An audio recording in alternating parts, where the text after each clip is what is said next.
ಚುರುಕಾಗಿ ಇಷ್ಟೊಂದು ಪರ್ಫೆಕ್ಟಾಗಿ ಇಷ್ಟೊಂದು ಲೀಲಾಜಾಲವಾಗಿ ಎಲ್ಲ ಮಾಡ್ತಾರಲ್ವಾ, ಹೆಂಗೆ ಮಾಡ್ತಾರೆ ಅಂತ.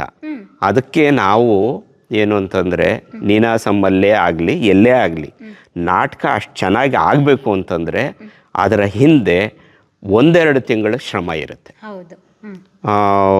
ಕೆಲವು ನಾಟಕಗಳಿಗೆ 2 ತಿಂಗಳ ಶ್ರಮ ಇರುತ್ತೆ, ಕೆಲವು ನಾಟಕಗಳು 1 ತಿಂಗಳ ಶ್ರಮ ಇರುತ್ತೆ.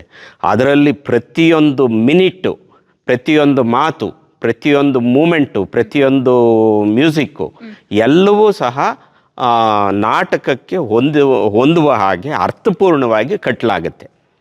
ಅದು ಕಟ್ಟಿ ಯಾವ ರೀತಿ ಮನೆ ಕಟ್ಟುವಾಗ ಇಟ್ಟಿಗೆ ಮೇಲೆ ಇಟ್ಟಿಗೆ ಅದರ ಮಧ್ಯೆ ಏನು ಹಾಕಬೇಕು ಆ ರೀತಿ ಭದ್ರವಾಗಿ ನಾವು ಕಟ್ತೀವೋ, ಒಂದು ಮನೆ ಒಂದು ಶಿಲ್ಪ ಆದಂಗೆ ಅಲ್ವಾ, ಒಂದು ಕಲಾಕೃತಿ ಮನೆ.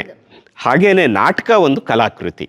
ಯಾವ ರೀತಿ ಮನೆಯನ್ನು ನಿರ್ಮಾಣ ಮಾಡ್ತೀವೋ ಒಂದು ನಾಟಕಕ್ಕೆ ಪೂರಕವಾಗಿ ಎಲ್ಲವೂ ಮಾಡಿ ಕೊನೆಗೆ ನಮ್ಮ ಪ್ರೀತಿಯ ಆಡಿಯನ್ಸ್ಗೆ ಇದನ್ನು ತೋರಿಸ್ತೀವಿ. ನಾವು ಚಿಕ್ಕದ್ರಲ್ಲಿದ್ದಾಗ ನಮ್ಮೂರ ಕಡೆ ಎಲ್ಲ ರಾಮಾಯಣ ಮತ್ತು ಶನಿ ಮಹಾತ್ಮೆ ಇದೆಲ್ಲ ನಲ್ಲಿ ರಂಗಮಂದಿರಕ್ಕಿಂತ ಈ ರೀತಿಯಾದಂಥ ಉತ್ಸವಗಳ ಸಂದರ್ಭಗಳಲ್ಲಿ ನಾಟಕಗಳನ್ನ ಮಾಡ್ತಾರೆ. ನಮಗೊಂದು ಆಶ್ಚರ್ಯ ಆಗ್ತದೆ. ಏನಂತೇಳಿ ಸಡನ್ನಾಗಿ ಈ ಕಡೆಯಿಂದ ಬರೋರು ಒಂದು ಬೆಟ್ಟ ತಂದುಬಿಡೋರು, ಆ ಕಡೆಯಿಂದ ಒಬ್ಬರು ಗದೆ ತಂದುಬಿಡೋರು. ಅವರು ಏನಾದರೂ ಭೀಮನ್ ದುರ್ಯೋಧನ ಪಾರ್ಟ್ ನೋಡ್ತಾ ಇದ್ರೆ ನಮಗೆಲ್ಲ ಭಯ ಆಗುತ್ತೆ. ಹೆಂಗೆ ಮಾಡ್ತಾರೆ ಇವರು ಲೈವಾಗಿ, ಹೆಂಗೆ ಶಿಳ್ಳೆ ಏನು ಚಪ್ಪಾಳೆ ಏನು ಚಿಕ್ಕದ್ರಲ್ಲಿದ್ದಾಗ. ಇವಾಗ ಅದು ನಡೀತಾ ಇಲ್ಲ ಬಿಡಿ. ಚಿಕ್ಕವರಿದ್ದ ಸ್ವಲ್ಪ ನೆನಪಷ್ಟೇ. ಹಂಗೆಲ್ಲ ಮಾಡೋರಲ್ಲ, ಅವಾಗ ಆಶ್ಚರ್ಯ ಆಗ್ತಾ ಇತ್ತು ಹೆಂಗೆ ಮಾಡ್ತಾರೆ ಅಂತ.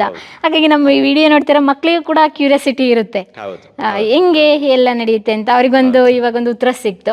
ನಾಟಕ ಅಂದಮೇಲೆ ವೇಷಭೂಷಣಗಳು ಇರಲೇಬೇಕು, ಅದನ್ನೆಲ್ಲ ಕಲೆಕ್ಟ್ ಮಾಡ್ತೀರಾ? ಅದು ಆಯಾ ನಾಟಕಕ್ಕೆ ಬೇಕಾದಂಗೆ ನಾವು ಇಲ್ಲಿ ಡಿಸೈನರ್ನ ಇಟ್ಕೊಂಡು ಆಯಾ ನಾಟಕದ ನಿರ್ದೇಶಕರು, ಡಿಸೈನರ್ಸು ಎಲ್ಲ ಸೇರಿ ಪ್ಲ್ಯಾನ್ ಮಾಡಿ ಕಾಸ್ಟ್ಯೂಮ್ ಮಾಡ್ತೀವಿ. ಯಾವ ನಾಟಕ, ಯಾವ ಕಾಲದ್ದು, ಐತಿಹಾಸಿಕವೋ, ಸಾಮಾಜಿಕವೋ ಅಥವಾ ಪೌರಾಣಿಕವೋ, ಕಾಲ್ಪನಿಕವೋ, ಅದಕ್ಕೆ ಯಾವ ಪಾತ್ರ, ಅದು ಆ ಪಾತ್ರಕ್ಕೆ ಬೇಕಾಗಿರುವ ಕಾಸ್ಟ್ಯೂಮ್ ಯಾವುದು, ಯಾವ ರೀತಿ ಇರಬೇಕು, ಹಿಂದೆ ಆಗ್ತಾ ಇದ್ದಂಥ ಕಾಸ್ಟ್ಯೂಮೇ ಹಾಕಬೇಕಾ ಅಥವಾ ಹೊಸದಾಗಿ ಏನಾದರೂ ಅದನ್ನು ಕಲ್ಪಿಸ್ಬೇಕಾ, ಈ ಥರದ್ದೆಲ್ಲ ಇರುತ್ತೆ. ನಮ್ಮಲ್ಲಿ ಒಂದು ದೊಡ್ಡ ಕಾಸ್ಟ್ಯೂಮ್ನ ಒಂದು ಗೋಡನ್ನೇ ಇದೆ. ಓಹೋ, ಹೌದಾ? ಇದರ ಹಿಂದೆನಾ? ಇದರ ಹಿಂದೆ ಮೇಲೆ ಇದೆ. ಓಕೆ.